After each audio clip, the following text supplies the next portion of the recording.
2026-yilgi Jahon chempionati ishtirokchisi Belgiya milliy terma jamoasi haqida qiziqarli faktlar. Belgiya Yevropa qit'asida joylashgan mamlakat bo'lib, poytaxti Bryussel shahri hisoblanadi. Belgiya futbol assotsiatsiyasi UEFA tashkiloti a'zosidir. Belgiya milliy terma jamoasi jahon chempionatlarining doimiy ishtirokchisidir. So'nggi 11 mundialning 9tasida ishtirok etgan. 23 bor o'tkazilgan mundial musobaqalarining 15tasida ishtirok etgan. Dastlabki ishtirokini 1930-yilda o'tkazilgan Urugvay mezbonlik qilgan mundialdan boshladi.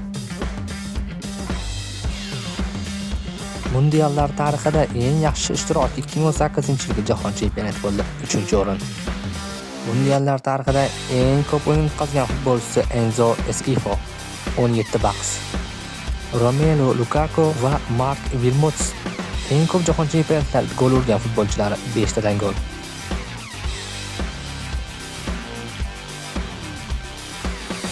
Divock Origi Belgiya terma jamoasi safida mundiallarda maydonga tushgan eng yosh futbolchisi. Leo Silisters Belgiya terma jamoasi safida mundiallarda eng yoshi katta maydonga tushgan futbolchi. Belgiya milliy terma jamoasi mundialda G guruhidan o'rin olib, uning raqiblari Misr, Eron va Yangi Zelandiya. Belgiya terma jamoasi birinchi turni Misrga qarshi, ikkinchi turni Eronga qarshi, uchinchi turni esa outsider Yangi Zelandiyaga qarshi o'tkazadi.